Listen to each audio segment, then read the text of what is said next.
to the Music Lounge, again at the Stonehouse Bar. Yay. I'm your host, Alexander Morris, and this is my wonderful, my beautiful co-host, Miss Bianca Loren. Hello, I am Bianca Loren. Yes, we have a good show today. Listen, you all do not understand what's getting ready to happen up in here, what's getting ready to go down. We got the legends of the industry in the building today. I mean, like, it don't get no bigger, no more legendary, no more iconic. And the fact that they're here, Bianca, I'm swole right now. Yeah, I'm on 10. It's overwhelming. It's like we're surrounded by greatness. I'm so grateful, for real. I'm humbled, literally. The experience and the knowledge, Yes. with the exception of markets and the ages, you know. When I tell you this is epic, I have no other words than that. Listen, It's a good show. we have an awesome show. First of all, we want to thank, our host, WJZZ and Yes. Cool TV, Yes. and all their staff and everything, Definitely. for stepping with us, believing in us, Roger and his whole crew. And this will be our third installment of the Music Lounge. Yes. And you already know what our premise, our platform is. Basically, what the Music Lounge is we bring together our family and friends from all over the music industry, from producers to musicians to artists, attorneys, management, all of that. And we just sit down and do what we do when we're in studio sessions and have a powwow. Okay. and talk and learn from each other, sharpen each other's swords. First, I gotta do it this way. I was 14 years old the first time I heard this man on a bass. He was playing with the Winans. I had never heard or seen anybody play bass like that in my life. Mr. Kern Brantley is in the building. Yes. The first concert I ever went to, my dad took me and he asked me who did I want to go with me. I asked him, said, well, can we take Park Stewart? So my father, Park Stewart, and myself went to see the Winans at the music hall. And that's when you were with them and Skip Pruitt and the whole, man, dude, I'm so honored to have you here, Kern. Sitting next to me is Big Bro. His discography is amazing. You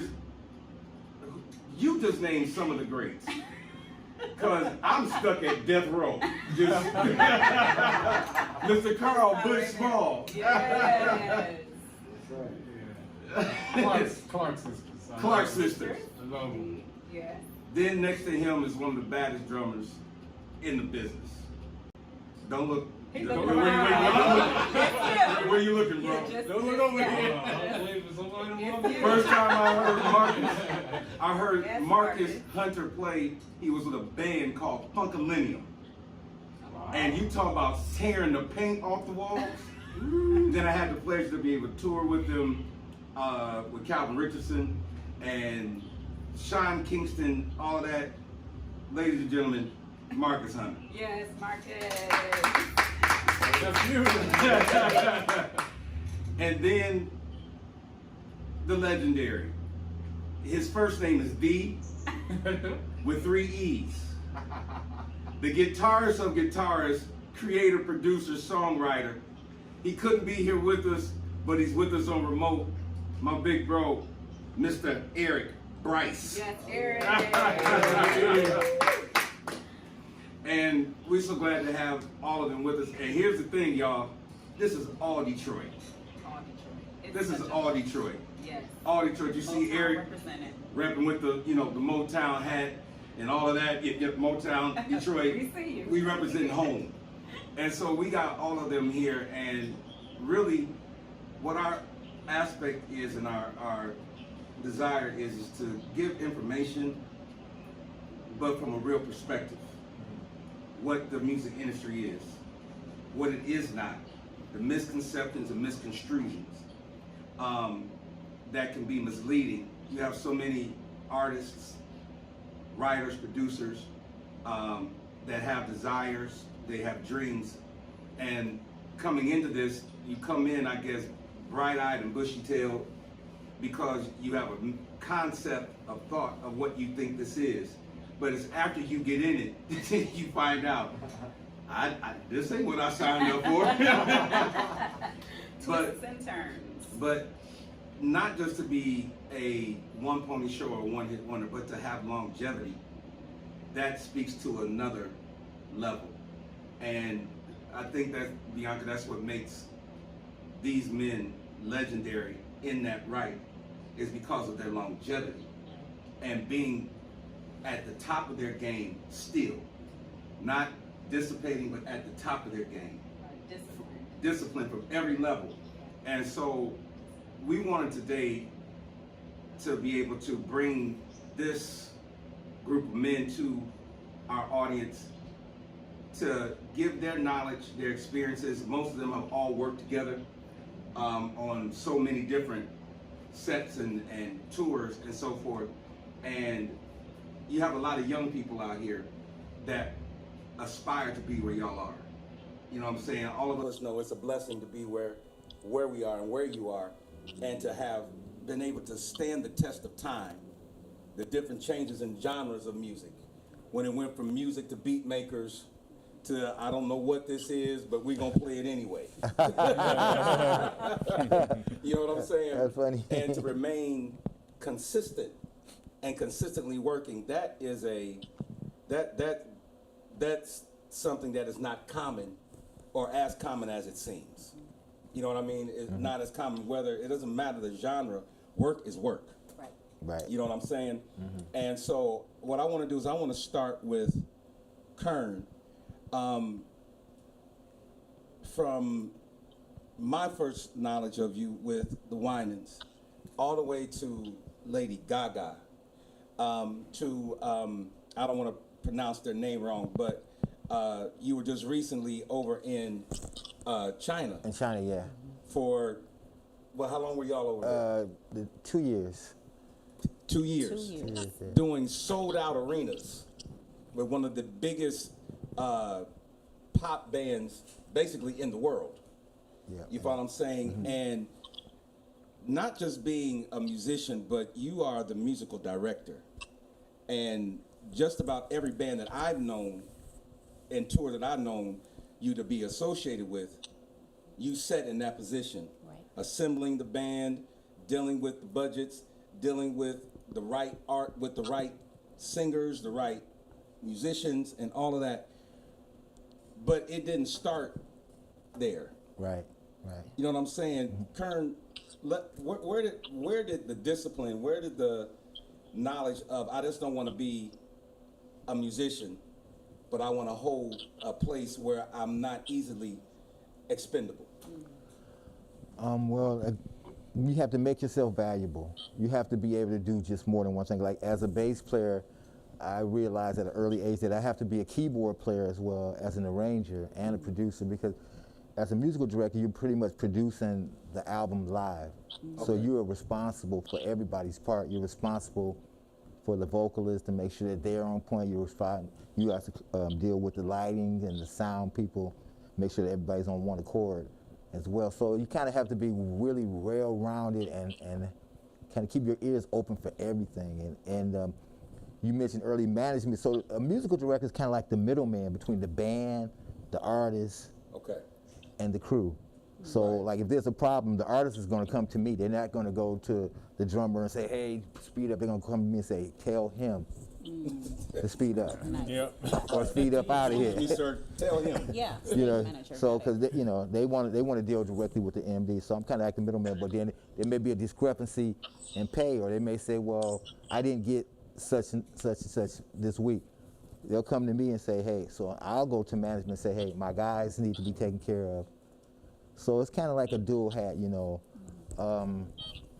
Growing up in Detroit, and you mentioned the Winans. The Winans was really the first group that gave me an opportunity to be an MD. Before that, I was the bassist for Thomas Whitfield. Right. And the bassist for the Clark Sisters. And Tommy introduced me to Marvin and Twinkie as his bassist. And then, you know, once we met, they would invite me on certain tours and certain records to participate with them. So it's all a Detroit, a Detroit love thing. With the Winans did a record with Teddy Riley called "It's Time to Make That Change." Yes. And that's when I got to meet Teddy. We were in New York at the Apollo, and Right. Teddy and Guy, they were there, and they just watched the whole show. After the end of the show, they came up and they were like, "We want all of y'all. Like, we want the whole Winans band." Let them do tracks. We want y'all. We want the band. It was one of them amazing bands, awesome. and they wanted the whole band. But when Teddy called, a lot of the guys were like, "Well, I don't know. It's secular. It's R&B. I'm not sure." And I'm thinking, well, I'm just gonna step out on faith. And then I talked to Thomas about it, and Tommy Whitfield said, "Go for it. Right. This is a huge opportunity for you." Teddy Riley is working with Michael Jackson and with Quincy and all these people. That would be a nice stepping stone to introduce you into the New York scene. Right. And so, with Tommy's blessings, I went to New York and got to start working with Teddy. Man, it's like hearing what you said. That is one of the biggest struggles that musicians, especially in a city like Detroit, because Detroit is a church city. Yeah. This is Yes. this is the gospel mecca. You Yep. follow what I'm saying? There's a dynamic that happens when your skill set brings you before a whole nother audience. Yeah. And a lot of times, how hard was it for you to deal with those that, well, I thought you were gospel and you were this, and to go over here, you're betraying, you're abandoning it. Because I don't see it that way. E flat in R&B is an E flat in gospel. Yeah. And I feel like as a musician, some people want to judge what we do for a living. Like, okay, that's secular music, and that's bad music, But when I was working with Grover Washington Jr. and Earl Klugh, there were no lyrics. Nope. So where's the message that we're promoting other than musicianship? Right. So I kind of looked at it more like you said, E flat is an E flat. You don't have to participate in certain things that are happening if you're doing secular gigs. But as you get older and you get a family, you need to make more money. You need to increase your revenues of income. You don't want to just limit yourself to, I'm just a gospel bass player. So when Taylor Swift comes to town, you can't do that gig. Right. or no, you can't get that check because So you have to be versatile. And the great late Ricky Lawson, he told me that to always be humble and be as versatile as possible. Right. And play all styles of music. So I'm about to go over here to Big Bro, Carl Butch Smalls. Probably well over 300 credits under your name. Of all genres of music, he's what you call a master percussionist. And that is a skill that not everybody can do. It's not just playing congas and a tambourine, but all of the elements that come with that. And you would never think that Death Row and Dre were actually using a live percussionist, because we think that all they did was sample. But what you thought was a sample was this man right here. And throughout his ability in his career, he is now also the road manager of the Four Tops. What we're trying to show is you have to have more dimensions to who you are. Like, where did it start with you, and what was your vision coming out the gate? Well, my vision coming out the gate, I used to listen to a lot of jazz records my dad would buy, and all the percussion sound the same. So I thought it was the same guy. I was about maybe 14 at that point. And so I said, but then I started reading the album covers. Okay. And I said, I thought he was on this record, but it's somebody else over here. Let's go, Detroit. Yes. I'm Alexander Morris, And I'm Bianca Loren. and you're watching WJZZ. Cool TV. You know what it is. Then they can pick anybody to do these records. Right. I had put together the thought in my head, if I could create and come out the gate sounding different here, but sounding good, and going to this artist. So, you know, my career started basically in the basement, you know. We lived in the hood. Right. I never get rid of the hood because that's what gives me, it gives me that substance, you know. I mean, my boys, we was all like little thugs, you know, played some little basketballs and baseball in the alley, you know, and then I started doing this music thing. They didn't understand it. They said, you ain't rolling with us no more. Right. I said, man, I can't do it. I got this other thing I'm doing. And so myself and three other guys, which Kern mentioned, Ricky Lawson, Right. we all came out of high school together. The four of us, Eddie Watkins on bass, Ricky Lawson on drums, Ricky Rouse on guitar, myself on percussion. We used to play behind all the artists. Eric is shaking his head. That's a band right there. That's a band. It was a lineup for real. And we used to do the talent shows. We used to have these talent shows at Cooley High School. I went to Cooley. And so everybody in the school knew we were going to play music. We all left high school together. Right. We didn't even graduate. It was time to go. That's how thuggish we were. You know. Get your education, people. And I always say that. There's always some exceptions to the rule. Always. But you get your education. And so Ricky, Eddie, Ricky Lawson, myself, we left high school, and my first gold record was Smiling Faces, Undisputed Truth. Okay? First. That's the first one. The first. Not only first. Just the first one. That was the first one that took us all on tour. We toured the whole U.S., East Coast, West Coast, Midwest, and all of us were like, I think this is what we supposed to do. So from there, I got pulled into the studio. Well, one thing, there used to be musicians, there were like two categories. Either you a studio musician or a live concert musician. Okay. And the live guys couldn't do the studio thing. And studio guys couldn't do the live thing. So that was another obstacle, you know, so that you could be well-rounded, so you were always constantly working. See, me, my career, I was able to play with so many people on their albums that I could pick any tour, you know.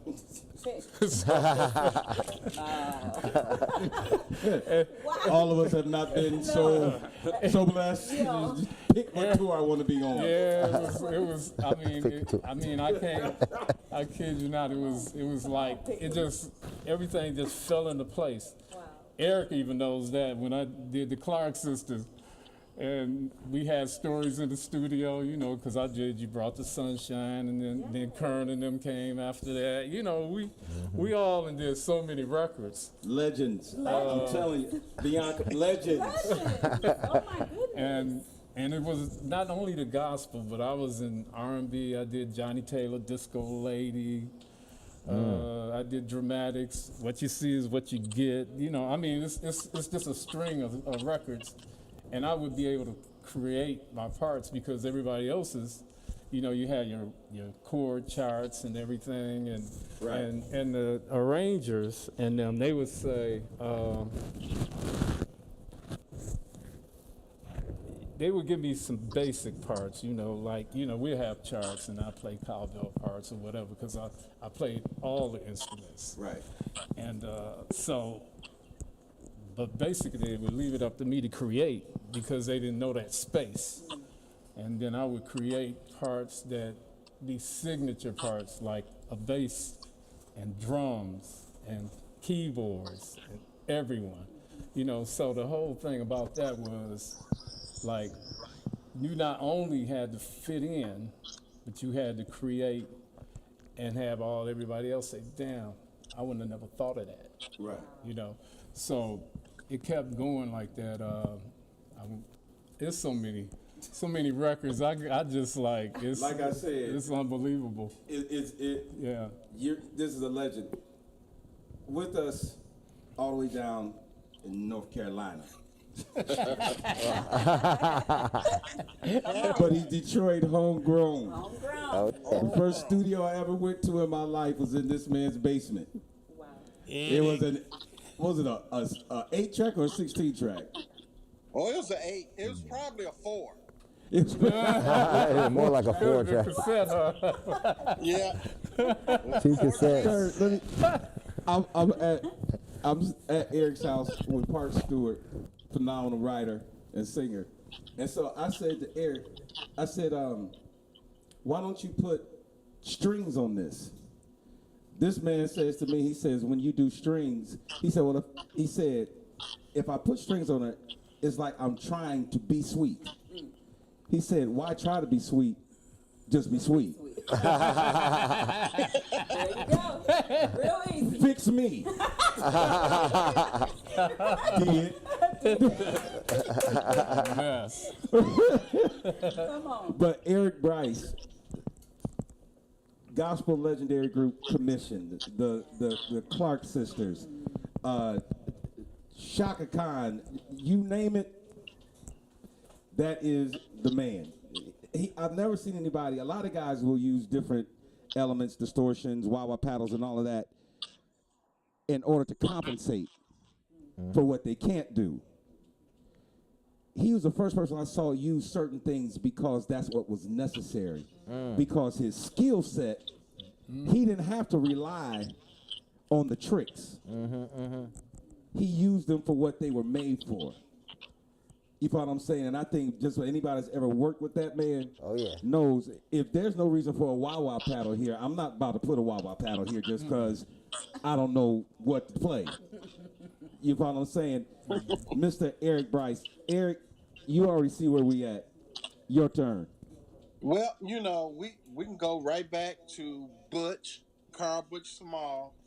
I met him when I was 17 or 18 years old. And I was impressed with Butch before I met Butch. I don't know if I ever told him. Butch had bought 5 or 6 hours in Sound Suite just to audition for Bootsy Collins. Do you remember that, Butch? Yeah. When I put my band together, that's right. So, Eric. Yes, sir. Lay it out, man, because you're the guru. Oh, no. I'm not the guru, though. You got the 2 gurus sitting beside you. Number one, mainly that Carl Butch Small. Carl Butch Small, and I'm going to get to Kern in a minute. But I met Carl coming out of high school, and I was telling you the story about him renting Sound Suite for 5 or 6 hours, which wasn't a lot. What was that? How much an hour, Butch? $200 an hour? Or something like that.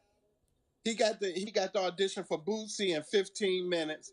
He gave the rest of the time away to a band that I auditioned for. But I didn't get the part. You want to know why? Butch came with Ricky Rouse. But you got me? You can't hear me? You got me? Hello? Yeah, we got you. Okay. So I wanted to meet Butch. I wanted to see who Butch was. I need to know who Butch was because he was guiding the ship. He was running the show and wasn't even in the band. And what I learned from him was to be yourself. You don't have to compromise who you are to get to where you're going. That's the first thing and the foremost thing that I learned about him. Now, Kern, I met him. I saw him on stage. Yeah, please. What I just said? I said, Butch taught me that you don't have to compromise who you are to get to where you want to go. I was all prepared to sell out almost. If whatever drugs you was doing, I was gonna do it. Whatever drinking you was drinking, I was gonna drink it. Man, and when I got to Butch, At least he honest. Some people would be honest. yeah, Butch said, man, I don't do none of that junk. And when he said that, he don't know he turned into my mentor, number one. Yeah, he said, man, get that junk away from me. I don't do that mess. Give it to him. And I was like, really? And I was like, cool. If he don't have to do it, and he's the one that's funding this whole thing, then that means I don't have to do it. Right. And I'd rather be like him than be like that guy over there. So, but they told me, they said, no, you're not going to do the session. There's another guy coming in. He said, I don't know what he's doing, but he played like he has 10 hands. He said, you might want to check him out. Butch walked through the door with Ricky Rouse, and then, that settled that. Right. The next year I met Kern with Kim Weston. She had a festival for the performing arts. I met Kern. I fell in love with Kern. I followed Kern everywhere. Wherever he went, I went. I did. I literally followed him everywhere. I bogarted my way into his band. You gonna know me. Yeah, it's like, don't you need another guitar player? You already got a guitar player, but two is better than one. And so I did that, man. But with Kern, I learned a lot about the business. His what I call bedside manner is amazing. He has a way of getting what he wants out of you and correcting you without hurting your feelings. So I learned as a music director, he's the most amazing music director ever. So I followed him over to Thomas Whitfield. I followed him with the Winans. I followed him there. I was like, Kern, I got to end with the Clark sisters. You want to come? He's like, yeah, let's do that. Man, we would literally have black books. We had real black books, and we tentatively laid out who we wanted to work with. And then we would target those people, and we got most of the jobs that we wanted to do. That's what I did. I learned with Ricky Rouse through Butch how to be really quick. If you're doing a session that's $150 an hour, they'll have 30 minutes for you to figure a part out. If it's going to take you 30 minutes to figure it out, somebody's in the other room calling Ricky or Darnell Kimbrough or Leroy Emanuel. So I went home and I learned how to come up with something really cool really fast. Time is money. Right. You didn't have that. That's where I learned writing and doing vocals and all that stuff fast. I learned from that man and Park Stewart. Mm-hmm. Oh yeah. You follow what I'm saying? Because folks ain't trying to pay all that money waiting for you to get an idea. Right. That's right. Yeah. And sometimes waiting, if there's a slot for you to get on the album, you telling somebody I need to take it home and vibe with it. You done already lost the record. Right. It's a wrap. Wow. Next to Eric is my brother. We production partners and all that, but he's one of the baddest drummers. That is the walking metronome, Marcus Hunter. Yes, man, put it on the floor, bro. I came up a little. Don't forget your cameras that way. I came up a little different than most of the guys here on the panel. I grew up in Muskegon, Michigan. Turkey House. Yes, sir. I'm playing. So I moved to Detroit in 2000, and the only people I knew were my best friend at the time, Dorico Watson, who lived in Muskegon, and we came here and we hung out with Liddell Abrams. Yes. And that's how I met Liddell. And when I moved here, Liddell had kind of circulated my number around for me. Nice. So, Come on. So I started getting calls to do gigs. Right. But they weren't for me. They were from Marcus Divine. Wow.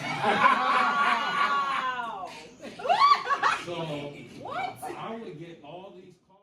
Let's go, Detroit. Yes. I'm Alexander Morris, And I'm Bianca Loren. and you're watching WJZZ. Cool TV. You know what it is.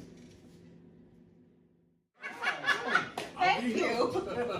And they're like, man, is this Marcus Divine? I'm like, no, man, this is Marcus. He's like, oh, well, I heard about you. Let me get Marcus Divine. So that's how I got a lot of the relationships that I got, you know, coming up. So shout out to Marcus. He the one that got me in. Come on, Marcus. Because he could have been a real jerk, you know what I'm saying? Like, man, get this dude, you know, but he got us, he's a good guy. So that's how I got in. And once I got in, I met a few people. A friend of mine, Steve Johnson, was playing at Perfecting. So he kind of introduced me to a lot of the city guys like Dave Moda. God rest his soul. Yes, sir. You know, and a lot of guys on that church season. And, you know, it kind of got out, my name got around, and I ended up meeting David Lee. Right. I met David Lee in Foot Locker, talking to another random musician. We started talking, and he invited me to play with him at the Limit Lounge. The Limit. Yeah, and that's how it all started for me. Was that, you know, that's where I met 90% of the people I know in the city was at that jam session at the Limit Lounge. Yeah, we turned the Limit into the greater Limit Church of God Apostolic Baptist Methodist Lutheran Church of God. On Thursday nights. All of that. Man. But the thing that I love just listening to you all is not just about y'all. It's about the relationship that you all just have with each other that goes so far beyond, you know what I'm saying, just on the stage. Friends and family. You know what I'm saying, where you're actually concerned. What is to me, one of the biggest issues that I see is that a lot of cats have a sense of entitlement and they're not necessarily concerned about the man standing to the left or right of them. But most of them don't last long. What's your experience with that? I mean, you have to have a mindset to do your job, yes. But without building relationships and having camaraderie, if I don't trust you, I'm not going to work for you. Well, working with Thomas Whitfield, like Eric was saying, we learned a lot from Tommy because that's the way Tommy operated with the company. We were a family, and the rhythm section was me and Eric Bryce and Rudolph Stansfield, and then sometimes we had Dana Davis on drums, and the other one was Earl Wright on organ. So we had like a family, and we always looked out because Thomas, he didn't have to put our names on the records. You know, we were young, but he made sure our names were there. We always got paid. He taught us about publishing, how to get our money, how to get our credits. So learning that from him, I learned to do that to the next musicians coming under me, was to bring them up and teach them and educate them. Because a lot of those musicians will reach back later on when you really need it, and they're in a position. I remember this guy that helped me back in 2001. Let me reach back, and that's kind of how I got the Lady Gaga gig, because I had helped so many musicians on my career that one guy said, man, you've helped so many people, we want to help you. Wow. And then he took me straight to Gaga and said, you need him. Wow. And this guy, and he was like, man, you didn't put me, and I was putting a lot of people in New York on, because I would fly to New York. They had a, Northwest Airlines had a flight for $75 to Newark. So every weekend I would just fly to New York and just hang out, and then and just audition. That's how I met Mary J. Blige and Puff Daddy and Biggie and all that. Because I was in New York. Everybody thought I lived in New York because I was always there, because I had a friend there that let me stay at his house. So I said, hey man, let's just go to New York and stay 2 weeks and audition and come back. But when we got that there, we had that Detroit what they Grover said, I like your attitude, because I had a Detroit attitude, like I'm not going home. Somebody's gonna give me a check before I leave. I'm getting the bag. Somebody's writing a check before we leave this city. We didn't have a loyalty to other musicians because we didn't know anybody. Right. And they were like, well, who are these guys? They just coming in and walking in the audition and plugging up and waving at people and stuff. Like, who? Next thing you know, they're leaving and we're sitting in there. And then I'm calling them Val, we used to say, well, can we open the gate? Good evening. Good evening. And just show up from behind the thing, like, hello. So it was funny. And so everybody was trying to figure it out. A lot of musicians from the East Coast were like, well, who are these guys? Because they always thought we was New York. But then it was like, we switched cap on the D, up. Yep, and we in there. We in there. We in there. We in there, show up. What, and this is to all y'all, what is the discipline that has given you longevity? I'm gonna start with you, E, and then Marcus, then you, Big Bro, and then come back to you, Kern. I think that it all starts before you leave the house. I believe it starts in your mind. It's being consistent and paying attention to the little details. Paying attention to the little things. If you don't pay attention to the little things, the big things are going to kill you. You got to be able to know how to catch a plane. You know what I mean? Without being late. You got, keep a few dollars in your pocket so you can pay your own hotel deposit. So you're not sitting out somewhere whining and complaining. I would never show that I was broke even if I was broke. Right. You know what I mean? So I always kept enough money to get home. Got you. Gotta have it. Marcus, what is your discipline, and what has been your consistent? I guess for me, the thing that's kept me going is something that a guy, Bobby Wilson, told me when I was living in Kalamazoo. Don't be the extra guy. That's it. And that went a long way, because even like he said in the studio, a lot of drummers want to go in and show, oh, I'm recording this joint, I'm gonna show y'all what I got. Don't be the extra guy. And be all over the time. Be all over the place. And then that goes off the stage. Right. Even, we going out to have fun, you don't want to be the guy falling over, they got to drag you back to the hotel room being the extra guy. So that's one of the things that really kept me going is, just stay out of the way and don't be the extra guy. What about you, Butch? My whole thing is being true to the music. Yeah. And all the producers that I've worked with, from Quincy Jones to Don Was to George Clinton, it's like trying to understand what unit you're working with. It's like a team. It's just like the NBA to me. Right. Or the NFL. Everybody's got their space. They got their place. And then once we come together with that, I like to think of songs as like a picture, and it's not painted into all the pieces, like the vocals,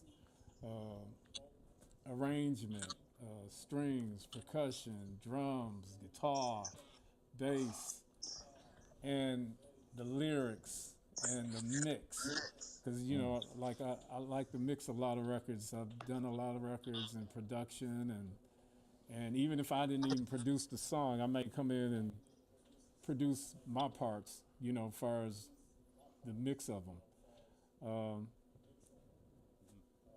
If you're true to the music, because you're playing from your heart, if you're a musician, you have that you have that something that no one else has. And if you don't express it and put it there, then you're shortchanging yourself. Right. Because you're creative. And the whole thing about it is you being true, then everybody it's gonna shine. Right. You're gonna outshine, like Marcus is a great drummer. And it could be 30 drummers in the house. but nobody can come up and play that set like Marcus, Right. okay? Like Kern. And Kern's a great bassist, and when we do anything together, we just click. It's like we automatically know our space. space, yeah. It's gonna be there. Eric the same way. We all click. You know, we've done numerous things together over a period of years. Right. I mean, all of us has come from being youngsters to full-fledged adults, and we can say, "Oh man, I remember when we did this in 1970." And then now we are in 2020. I wouldn't even hear I you. wasn't here yet. Nephew wasn't there. But these guys were. And Marcus is the new nephew. He's been here, but he's been here for a nice long period of time now.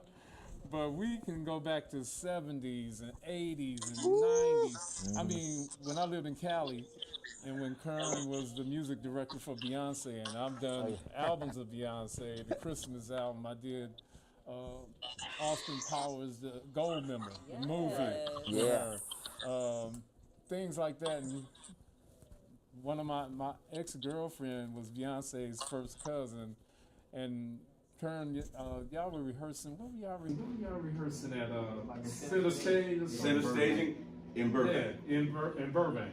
And so I brought Tracy there, you know what I'm saying? And so, you know, so me and Kern always run into each other somewhere. In the world. Yeah, we're in the world. We run into each other. But yeah, you know, I mean, this is every decade, man. Right. You know. So what would you say to like musicians or artists that are growing? You know, you weren't always in that place of discipline. You weren't always dedicated. You weren't always tactful. You understand what I mean? Mm-hmm. What would you say to a learning and a growing musician how to get back in order if they fell off or if they got out of discipline? You know, because there are so many artists that are out here that want to do it over and do better. Sure. You know, and they may feel like they lost their chance. You know what I mean? What would you say to them? Well, I always tell everybody, it's never too late. Yeah. You know, that's the first word. My words is it's never too late. Because I got friends that some even play the same instruments as me, and they say, man, I want to get in there and I want to, you know, have a career that you have experienced. But I started doing this and that, you know, maybe the drug thing, or maybe just not being true to what they wanted to be. Yeah.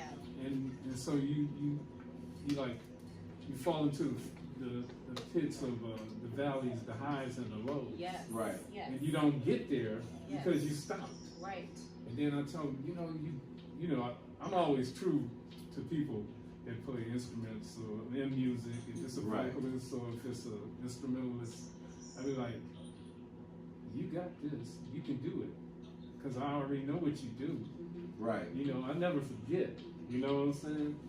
But you got to go after it. Right. You know, you have to go after it. If you don't go after it, you ain't never going to get there. Right. Because once you don't go after it, later on in life, you be like, dang, I should have. I got a lot of people, drummers, people that asked me to buy drum sets because they had stopped and pawn their drums and come in and say, man, what you want to, I know I went the wrong path, you know.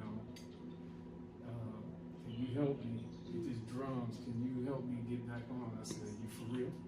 You know, that's my first thing. That's good. You know, so if you're not for real, then, you know, you can kind of judge character, you know, because we sit up, we talk, we might sit up, drink a little drink, laugh, all of that, and then you just, at that same time, I'm analyzing you. See, and if I feel you really there, then I'll help you.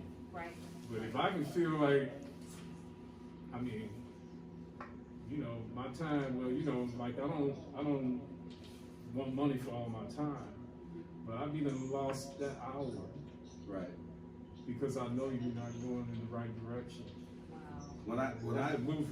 When I became a top Kern, I moved different in a lot of ways than certain people.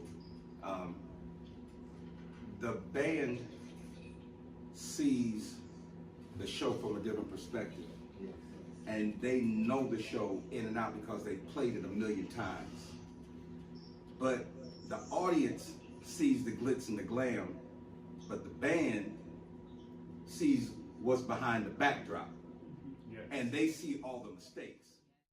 Let's go, Detroit. Yes. I'm Alexander Morris, And I'm Bianca Loren. and you're watching WJZZ. Cool TV. You know what it is. Go to Butch, Kevin Crosby. I would go to Elgin. I would go to Eric. Yep. And I would ask them, seriously,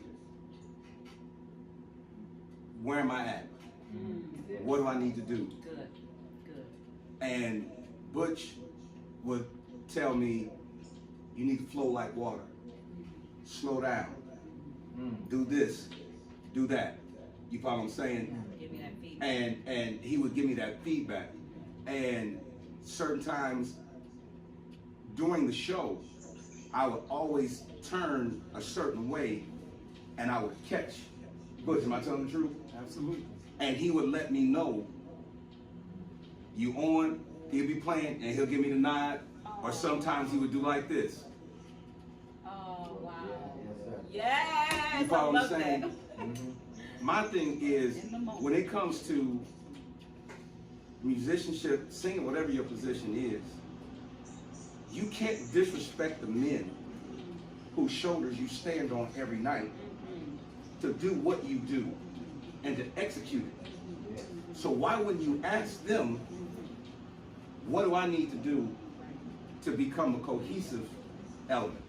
You know what I'm saying, Kurt? Like, where's your push on that? Well, I mean, you're exactly right. By the band kind of being the foundation. See, a musician's role is to accompany the artist. Our role is not to outshine the artist or to overplay, but we're the floor that you guys stand on. You know, when you accent, when you move here, you want to break it down. So we have to go, like Bush said, with the flow of the show and of the song. So it's great that you are able to look back and rely on the band members, because we know we're looking at it, like you said, from a whole different perspective. But our job as musicians is to accompany, so we have to be that cushion and that support system for the artists to stand on. And once you got a great band that can make sure they support their artists and they're accenting with their artists, then you have an amazing thing there, and we get that chemistry together between the band and the musicians. That's why people like Patti LaBelle and even Aretha will keep the same musicians for years. And I even sometimes use the same musicians, because once we have that chemistry and it works, and you can trust those people, they're going to do their part, they're going to be responsible, then you have the basis for a great show. One thing I'm going to say is just hearing the dynamics, the running theme that you all have said is mastering your craft. Yes.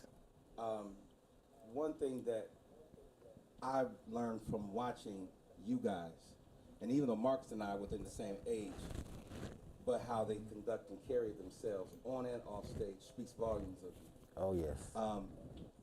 But my mentality is, I have 17 men that I'm responsible for. That if I don't do my job right, I could hinder their families from eating. Right. True. You follow what I'm saying? That's my reality. Yeah. So I don't get to do what everybody else does. Butch will tell you that. Oh, yeah. I'm in my bunk the majority of the time when we on the tour bus. Tour bus. When we get off the bus, Yep. I'm straight to my room. I'm at every sound check unless I'm exhausted, and Butch will call me and say, stay in. Right. Yeah. You follow what I'm saying? Yes, sir. But when the show is over, I'm normally the first one dressed, and if everybody else is hanging out, I'm upstairs. Oh, yeah. Yeah. Because discipline to me is respect for the men that you work with.